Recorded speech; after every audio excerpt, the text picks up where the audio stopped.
Bonjour à tous, merci de participer à ce webinaire sur la nécessité de se former aux compétences de coach. Alors, on va voir, on est là pour à peu près une demi-heure ensemble, 20 minutes sur, je vais vous présenter un petit peu qu'est-ce que c'est que les compétences de coach et notre programme à l'IFOD. Et puis, il y aura des questions-réponses à un moment donné, des questions-réponses. Si vous avez des questions au fur et à mesure, on n'est pas obligé d'attendre la fin. Vous pouvez bien entendu les poser au fur et à mesure. Si je les vois bien, j'essaierai de vous répondre en direct. Sinon, bien entendu, je repasserai juste après. Alors, je vais me présenter, puis après, je présenterai l'IFOD. Donc, moi, je suis donc Karine Delavenne. Je suis coach depuis une vingtaine d'années. Je suis une vieille du coaching. Et merci, bonjour. Je vois les messages qui disent bonjour. Donc, j'ai un parcours dans les ressources humaines et j'ai un parcours dans le milieu du conseil. Je suis enseignante à l'IFOD depuis à peu près 5 ans sur les programmes métiers de coach et également compétences coach. Et puis, je suis aussi en parallèle, je suis aussi psychologue et psychopraticienne. Je travaille dans une maison médicale, je reçois des patients. Et donc, je suis au niveau psychologique, je suis d'obédience rogerienne, c'est-à-dire que je suis plutôt de l'orientation de la psychologie humaniste. Et puis, j'ai aussi beaucoup travaillé autour de Carl Gustav Jung, qui complète vraiment bien l'approche rogerienne.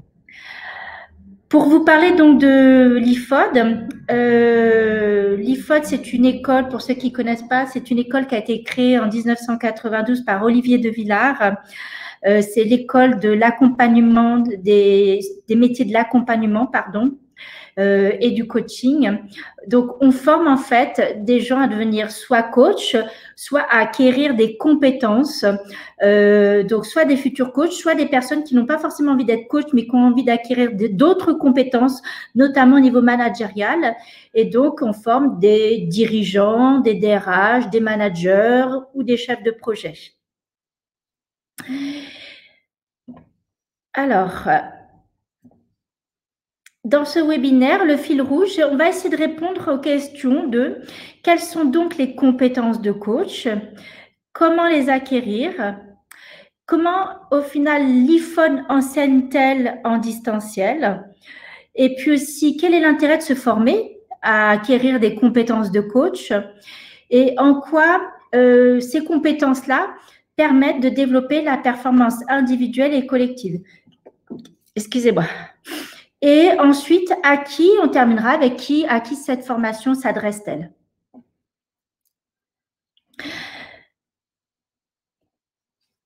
Alors, les compétences de coach. Donc, on va rentrer dans cette séquence sur les compétences de coach pour que vous puissiez comprendre quel est le programme. L'idée, vraiment, c'est d'essayer d'identifier quelles sont les compétences de coach. Alors, pour cela, on vous propose d'approcher 3 compétences, en fait, 3 domaines de compétences.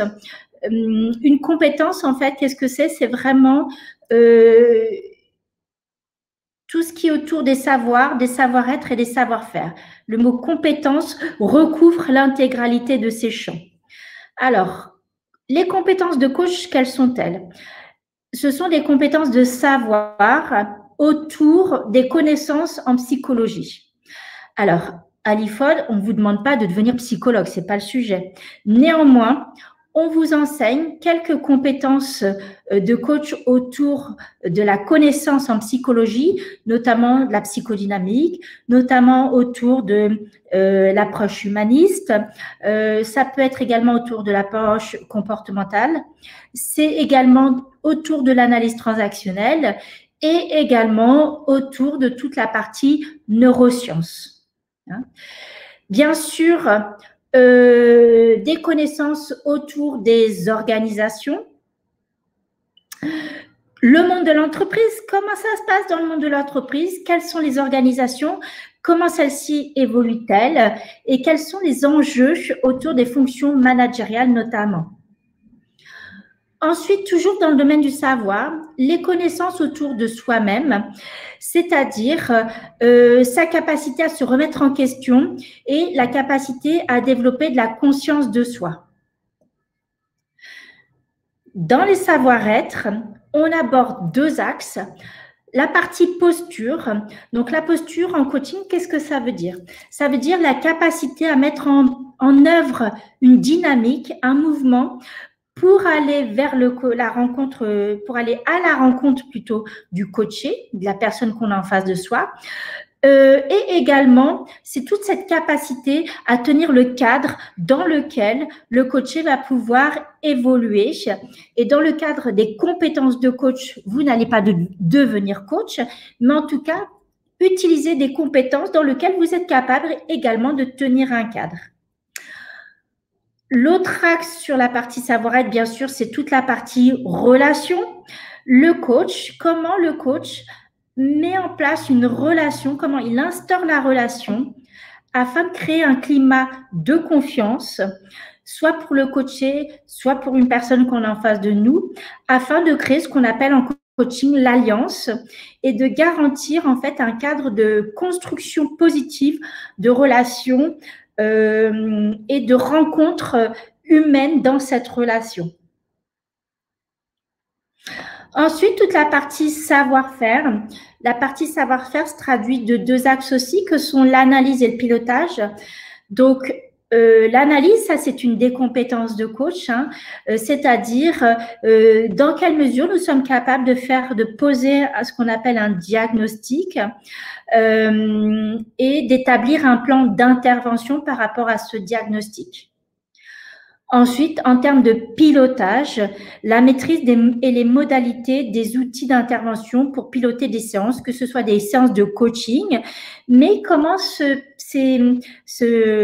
outils d'intervention peuvent être aussi utilisés pour, par exemple, du pilotage de projets.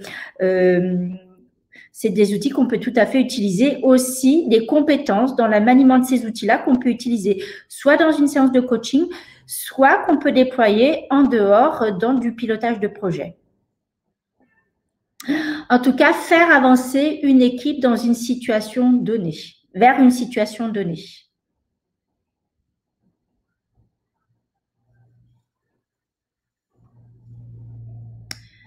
Alors, je regarde au passage dans la chatbox si vous avez des questions. Non, c'est bon.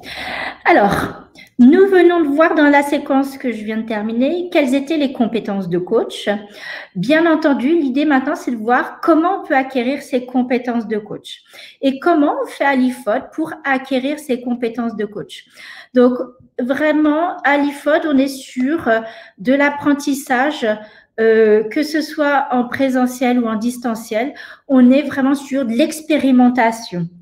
Bien entendu, il y a une partie théorique, mais il y a aussi toute une partie expérimentation. Donc, on va regarder ça. Qu'est-ce qu'on expérimente? Qu'est-ce qu'on met en œuvre? Qu'est-ce qu'on essaye de travailler? Ça va être toute la partie posture. Comment la posture, on peut passer… Le coach est vraiment plutôt dans ce qu'on appelle une posture basse. Et en tout cas, comment on essaye d'ajuster notre posture. Ensuite, on est vraiment, en tant que coach, on va être vraiment dans quelque chose dans une attitude où on est plutôt dans du non-direction, on intervient le moins possible dans le cadre d'échange. On se positionne, on n'essaye pas d'être en avant, on n'essaye pas de pousser la personne qu'on a, on n'essaye ni de le tirer, ni de le pousser. C'est vraiment, on chemine côte à côte et on est le moins interventionniste possible. Ça, c'est faisable grâce à la posture basse. Et ensuite, aux techniques d'écoute, je dis technique, Roger, s'il se retournerait dans sa tombe, mais en tout cas, aux attitudes d'écoute, au travail de la reformulation Et après, vous voyez mon schéma là, écoute, reformulation, questionnement, autres outils. C'est vraiment du moins interventionniste possible qu'est l'écoute, la reformulation, au plus interventionniste possible. Là, on appelle ça une attitude plutôt semi-directive. On passe, par exemple, dans du semi-directif quand on va travailler les plans d'action. Par exemple, là, ça va être un petit peu plus challengeant. Donc, on va être un peu plus sur des choses très, très factuelles. Donc, on peut être dans quelque chose d'un peu plus interventionniste qu'est le questionnement. On va travailler aussi dans le travail du coach, l'art du questionnement et quelques outils que sont, par exemple, le recadrage. Alors, le recadrage au sens coaching du terme, hein, pas au sens managérial du terme, la confrontation, par exemple. Alors, peut-on faire via le compte de personnel de formation?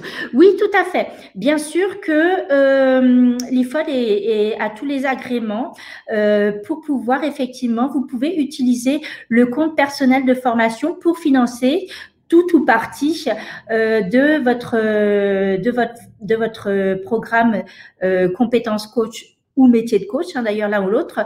Donc, tout ou partie, ça dépend bien entendu de la somme dont vous disposez dans votre compte de personnel de formation. Quand utiliser une posture ou l'autre? Merci, c'est une excellente question. Quand est-ce qu'on utilise la posture basse et quand est-ce qu'on utilise la posture haute? Alors, très concrètement, quand on est coach, on utilise vraiment essentiellement la posture basse, hein. Donc, on est vraiment plutôt... La posture basse nous permet de travailler avec de l'écoute, de la formulation, du questionnement et d'autres outils. On va passer, par exemple, quand on est coach, on va passer en posture haute quand, par exemple, on va devoir faire une petite parenthèse, par exemple, pédagogique. Je donne un exemple. Si, par exemple, on veut utiliser des outils de l'analyse transactionnelle, notamment l'outil de positionnement, expliquer ce que c'est dans l'approche transactionnelle, l'attitude adulte, parent, enfant. Donc, c'est d'ailleurs parent, adulte, enfant. Et donc, ça, il faut quand même, pour pouvoir expliquer, pour pouvoir échanger sur ce sujet-là avec le coaché, la personne qu'on a en face de soi, il faut sortir de sa posture basse pour passer en posture haute où on ouvre une parenthèse pédagogique. Après, le coach passe vraiment, on passe rarement en posture haute, on est vraiment plutôt en posture basse. On est vraiment dans cette posture basse, on est vraiment dans à l'IFOD, on appelle ça dans une approche vraiment de maïeutique, c'est-à-dire qu'on va vraiment faire accoucher la personne sur ses sujets à lui. À l'IFOD, dans toute la partie écoute, reformulation, à partir du moment où on parle d'écoute et de reformulation, on est vraiment sur les approches rogeriennes et sur la psychologie humaniste. Et donc, Rogers a travaillé ce changement de paradigme qui est que il expliquait que un médecin, un consultant, un psychologue était vraiment dans l'approche où c'était nous le tout sachant. Rogers a opéré ce changement de paradigme où c'est l'autre qui est le tout sachant. C'est l'autre qui sait pour lui, parce qu'on ne sera jamais dans ses baskets, entre guillemets. On ne sera jamais à la place de l'autre. On peut s'en approcher au maximum, mais on ne sera jamais à la place de l'autre, hein. Donc, c'est pour ça, Carl Rogers a opéré ce changement de paradigme qui permet de dire que c'est l'autre qui sait pour lui. Donc, nous, on va vraiment être dans cette approche-là de maïeutique. On va essayer de faire accoucher l'autre de sa propre solution. C'est pourquoi on privilégie vraiment la posture basse. J'espère avoir répondu à cette question. Quand commence la prochaine formation? Alors, Stéphanie, ce que je vous propose, c'est de répondre à cette question. Juste à la fin, je crois que mon dernier slide pourra répondre à cette question. Si vous n'avez pas la réponse complète et satisfaisante, n'hésitez pas à me ressolliciter.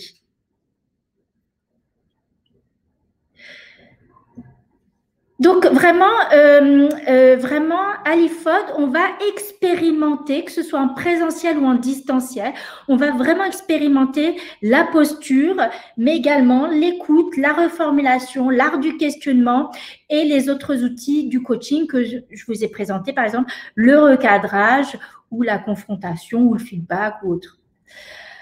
Notre mode de fonctionnement en distanciel.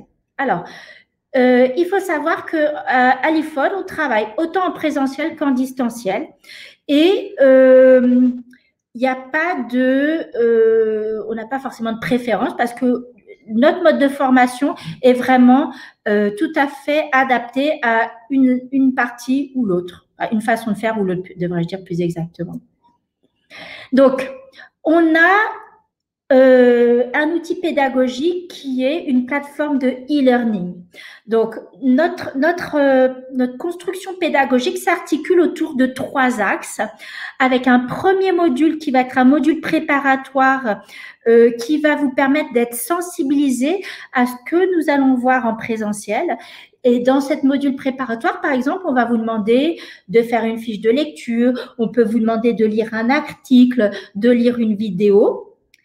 Comme ça vous permet vraiment, ça sensibilise et ça vous permet vraiment de préparer le terrain sur les questions que vous pouvez avoir peut-être, afin de faire en sorte que le présentiel, ce qu'on appelle le présentiel, que ce soit en classe ou en salle à l'IFOD ou en distanciel, hein, pour nous c'est pareil, on ouvre des classes aussi en distanciel, et bien que ça puisse être vraiment dans de la pratique, du pragmatisme et de l'expérimentation. Ensuite, vous avez le module présentiel, que ce soit en présence à l'IFOD ou en classe, qu'on appelle les classes virtuelles. Donc là, on va mettre en pratique. Bien entendu, il y aura des apports théoriques, hein, bien, c'est sûr. Il faut vous expliquer. C'est important d'expliquer les choses. C'est important d'expliquer pour que vous puissiez vous l'approprier.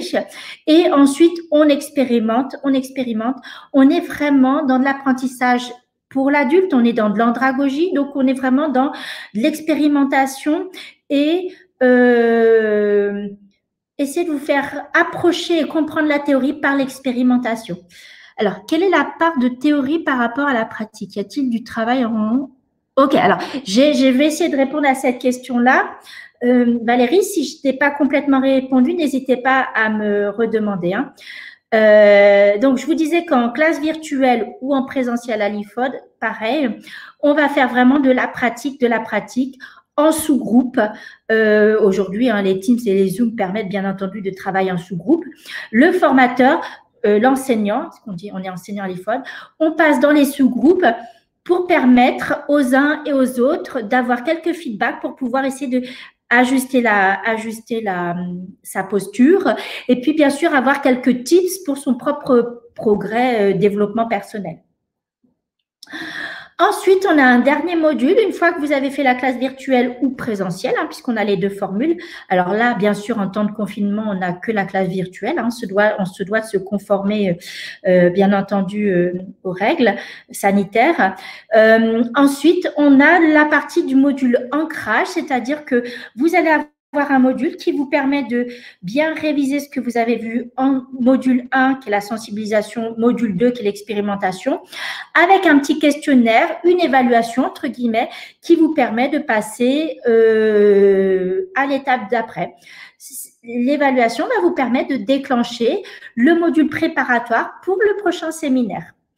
Entre deux séminaires, puisque notre programme Compétences Coach se déroule sur 4 séminaires, 10 jours avec 4 séminaires, espacés en général d'1 mois entre chaque séminaire, des séminaires de entre 3 et 2 jours espacés d'1 mois à peu près. Ça s'étale plutôt donc entre 5 et 6 mois avec, bien sûr, il y a des vacances, etc. entre-temps. Donc, entre 2 séminaires, les stagiaires sont invités à avoir, bien sûr, du travail théorique, du travail de sensibilisation avec de la lecture, de la vidéo, des supports comme ça à essayer de mettre d'acquérir, de regarder, d'acquérir, etc.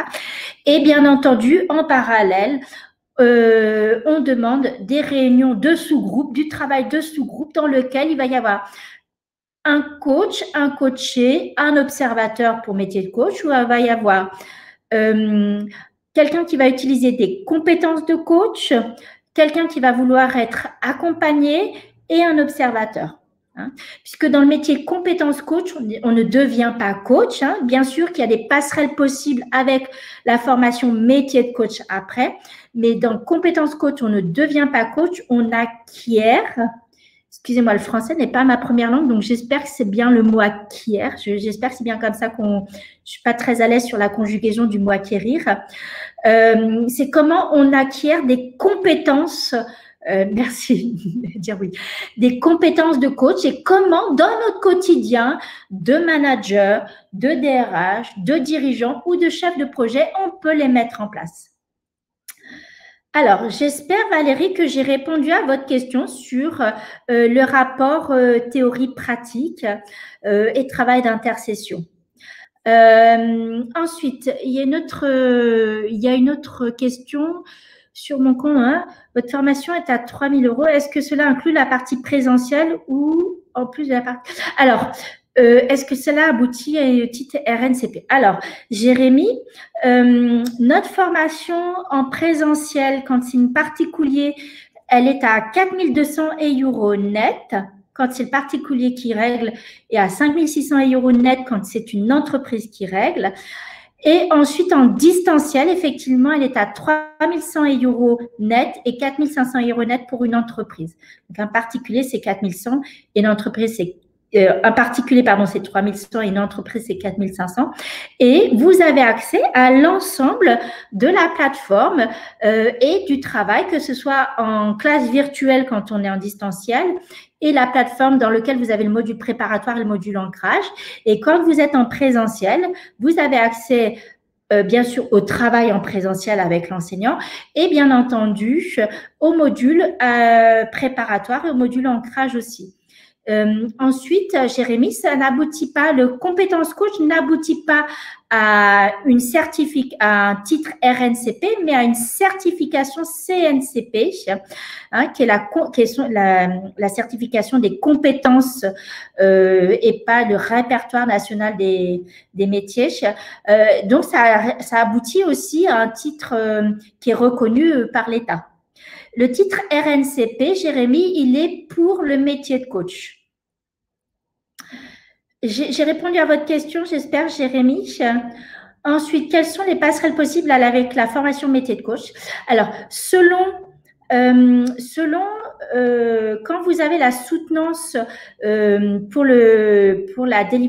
délivrer le titre CNCP, donc une fois que vous avez terminé en fait votre formation, vous disposez d'un petit peu de temps pour préparer un travail dans lequel il y aura à présenter un audio de 20 minutes dans lequel vous nous montrez que vous savez utiliser des compétences de coach que sont la posture basse, l'écoute, la reformulation, le questionnement et un autre outil de coaching, et que vous savez établir la relation avec la personne que vous avez en face de vous, et puis l'accompagnement d'une équipe. Donc ça, une fois que vous avez fait ça, il faut avoir une mention. Alors, je crois que c'est la mention bien pour pouvoir avoir la passerelle pour accéder au métier de coach. Ensuite, je crois que c'est bien expliqué sur le site de l'IFOD. Il y a des passerelles tout à fait possibles avec métier de coach. En tout cas, si vous faites compétence coach, il faut avoir un minimum mention bien pour pouvoir aller à métier de coach. Il y a plusieurs personnes qui le font, ça se fait très facilement et c'est vraiment, c'est pas une redondance, c'est vraiment on complète et on va davantage dans l'approfondissement du métier de coach. Y a-t-il des modules plus spécifiques orientés compétences coach individuelles et compétences? Alors oui, effectivement Valérie, dans notre cursus de compétences coach, vous avez les 2 premiers séminaires qui sont complètement consacrés au coaching individuel. Donc là, ça fait 6 jours. Et ensuite, vous avez le séminaire 3 et une partie du séminaire 4 qui est sur du coaching d'équipe, du coaching du collectif. Et la dernière journée est consacrée à vous donner à des révisions et vous donner toutes les informations pour que vous puissiez préparer la certification. Donc, il y a bien, effectivement, dans le parcours compétences coach, des compétences qu'on va travailler sur du coaching individuel et des compétences qu'on peut développer sur du coaching du collectif. Peut-on faire directement la formation métier de coach? Oui, bien sûr, ça dépend si vous voulez être coach si votre objectif de carrière est de devenir coach, bien sûr que vous pouvez faire directement métier de coach. Alors, j'avance. Alors, quel est l'intérêt de se former? Alors, quand on est manager, DRH, dirigeant ou chef de projet, l'intérêt de se former aux compétences de coach, c'est vraiment la possibilité déjà d'avoir un développement pour soi-même, pour monter en compétence soi-même. Et donc, plus vous montez en compétence, plus vous avez aussi la possibilité de travailler sur votre propre employabilité. Ça, c'est au niveau individuel. Ensuite, c'est vraiment quelque chose, des compétences qui permettent vraiment d'acquérir davantage de fluidité, dans nos échanges avec les autres. Ça facilite donc les échanges avec l'autre. Et dans une entreprise, ça peut quand même être intéressant de fluidifier ses relations aux autres. Ensuite, typiquement, par exemple, quand on est là avec le Covid, il y a beaucoup d'entreprises qui ont fait du travail en distanciel. Bon, typiquement, le travail en distanciel, on ne peut pas être dans une approche top-down. On est vraiment plutôt dans une approche en facilitation. Donc, on est facilitateur et le facilitateur va vraiment utiliser énormément de compétences de coach. Ensuite, utiliser l'intérêt de se former et d'acquérir des compétences de coach permet vraiment, quand on manage une équipe ou quand on dirige un projet, de savoir tenir un cadre et de permettre aussi que vos équipes, de les faire progresser également, tout en essayant d'être écologique avec soi-même. Puisque je vous rappelle, c'est-à-dire être écologique avec soi-même, c'est-à-dire que vous allez dépenser moins d'énergie vers l'autre, puisque l'autre, votre collaborateur, il connaît la solution aussi. Donc, vous allez travailler davantage être davantage dans un travail où vous allez faire accoucher votre collaborateur de sa propre solution. Donc, vous allez utiliser moins d'énergie que de lui apporter la solution, où là, on est encore dans du top-down. C'est très infantilisant, le top-down. Donc, vous n'allez pas vers l'autonomisation de vos équipes, ni de la responsabilisation de vos équipes. Bien entendu, ils vont être moins intéressés par prendre votre solution, puisque elle ne vient pas d'eux. Donc, c'est aussi la possibilité de mieux fédérer et de mieux engager les équipes, puisque vous leur permettez de s'épanouir en travaillant leurs propres solutions. Alors, pouvez-vous donner un exemple compétences de coaching individuel et de coaching collectif? Alors, compétences individuelles, un exemple de compétences individuelles, par exemple, c'est savoir écouter, c'est aussi savoir mettre en place la relation, c'est aussi savoir poser, par exemple, un diagnostic. Et un exemple de compétences de coaching collectif, alors bien entendu, dans le coaching collectif, on va aussi être dans de la relation, bien entendu, mais par exemple, on peut être aussi dans savoir analyser un stade de maturité des équipes, c'est-à-dire savoir dire si donc dans le stade de maturité des équipes, vous avez par exemple ce qu'on appelle, donc ça va d'un stade A, B, C, D, E, ça va être un stade des équipes pseudo-équipes, à un stade d'équipe qui commence à collaborer, à un stade d'équipe ce qu'on appelle excellente. L'équipe excellente, c'est bien sûr l'équipe qui fonctionne en intelligence collective. Donc, j'espère avoir répondu à votre question. Ensuite, je suis un cabinet de conseil en efficacité commerciale et je souhaite rajouter en première partie l'accompagnement et le développement des personnes. Est-ce que cette formation permet en dehors de l'approche communication? Alors, je ne sais pas si je vais répondre à votre question, mais ce que je peux vous dire, c'est que cette formation compétences coach, bien sûr, permet le développement et l'accompagnement du développement personnel, également des équipes, puisqu'on fait le coaching collectif. Mais j'ai envie de vous dire, puisque vous êtes dans l'efficacité commerciale, souvent dans le milieu plutôt business, plutôt orienté business, on parle de l'écoute active. L'écoute active, c'est Rogers qu'il y a derrière. Et en efficacité commerciale, quand on connaît les attitudes d'écoute et les techniques de reformulation, je peux vous assurer que vous faites vraiment la différence par rapport à une autre société. Donc, j'ai envie de vous dire, oui, l'IFOD et ce programme de compétences coach permet bien sûr le développement personnel et le développement du collectif, mais en plus de ça, ça donne une vraie différence sur l'approche business, hein, où on n'est pas sur de l'approche business commerciale des années IBM. Hein. Donc là, on est vraiment sur j'écoute, je reformule, je suis là sur essayer aussi, là encore, de faire d'accoucher le client sur quels sont ses besoins et ses enjeux, plutôt que de lui coller une solution toute prête. Donc ça fait une grande différence. J'espère avoir répondu à votre question. Oui, ça, c'est la base du commercial. On est bien d'accord. Alors après, ce que je peux vous dire dans la pratique, c'est que peu savent écouter, peuvent s'interroger et peuvent savent reformuler. Je suis une pointilleuse à l'IFOD, on le sait. Hein. Je suis une pointilleuse de la reformulation. J'ai travaillé pendant 6 ans sur l'écoute et la reformulation. J'ai eu la chance de travailler avec une des femmes que Rogers a formées pour l'Europe. Donc, je suis une vraie pointilleuse de l'écoute et de la reformulation. Et on peut encore travailler dessus. Moi, j'ai travaillé dessus 6 ans, donc pour vous dire. Alors voilà, j'espère avoir répondu à la question sur quel est l'intérêt de se former. Alors, je suis la formation Horse and Coaching.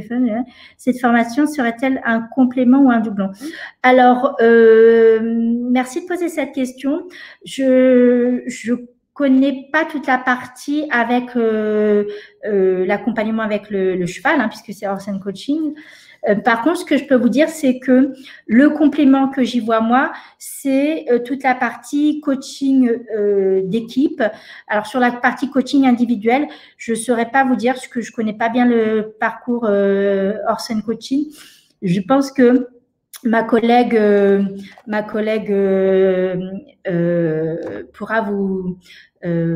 Karine pourra vous renseigner à l'IFOD. Ensuite, en quoi permet-elle de développer de la performance individuelle et collective? Et on a bientôt terminé. Alors, cette formation permet de développer de l'intelligence, de la performance individuelle et collective parce que collective parce que vous allez davantage travailler en intelligence collective, vous allez tendre vers l'intelligence collective. Donc, plus vous tendez vers l'intelligence collective, moins vous avez des risques psychosociaux dans votre entreprise et des risques Covid, ce qui est quand même plutôt pas mal en ce moment, des risques psychologiques Covid. Plus vous allez aller vers la créativité, la responsabilisation des équipes, l'autonomisation des équipes. Donc, plus vous allez vers de la fluidité et de l'efficacité.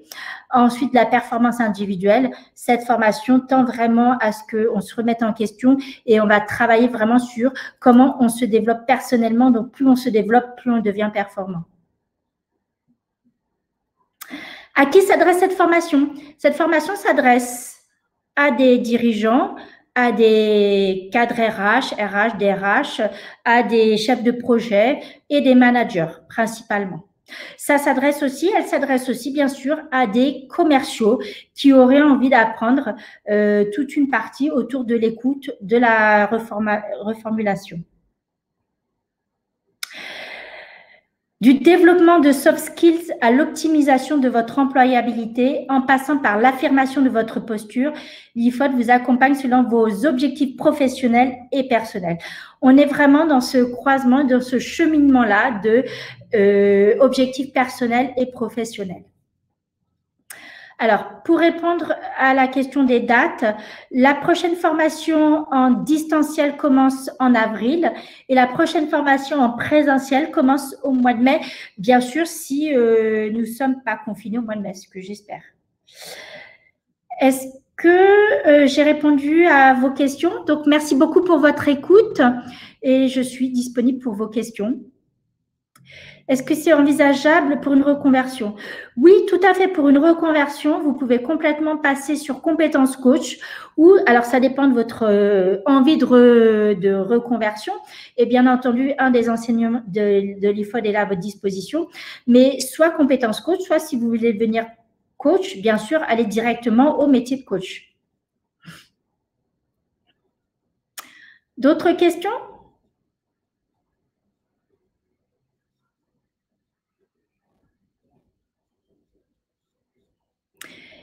Quelle est la prochaine date de début? Bon, à partir de mi-mai, oui, tout à fait. Mi-avril, 19 avril et mi-mai.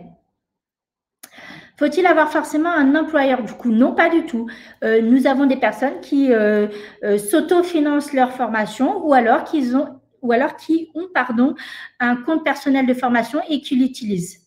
Parfois, il y a des gens qui, je ne suis pas certaine que vous ayez obligatoirement besoin de l'autorisation de votre employeur pour pouvoir utiliser votre compte personnel de formation. Je ne suis pas sûre, mais en tout cas, notre collègue Karine à l'IFOD pourra vous renseigner.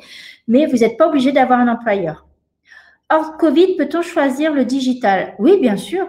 Les formations se font en digital ou en présentiel. Bien sûr, hors Covid, les formations continueront en digital. Y a-t-il une conférence de présentation de la formation sur le métier de coach? Alors, regardez sur le site de l'IFOD, je pense que vous avez déjà un webinaire récapitulatif. Sinon, bien sûr, on en a régulièrement. D'autres questions? Je recommande d'aller sur le CPF à toutes les formations, y compris métier de coach. Oui, sont proposées. Le paiement se fait directement sur la plateforme CPF. Oui, tout à fait.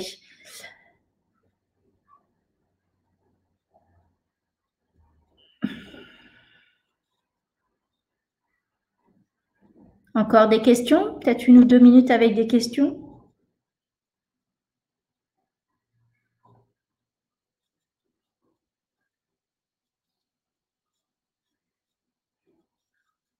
Alors, la systémie, c'est soit un module complètement à part, soit c'est dans le métier de coach. On ne l'aborde pas dans la partie compétences coach.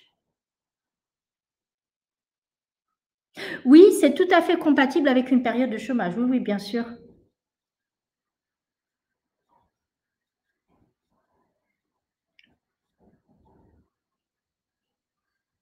Alors, il y a encore des gens qui sont en train de taper, des questions qui arrivent peut-être.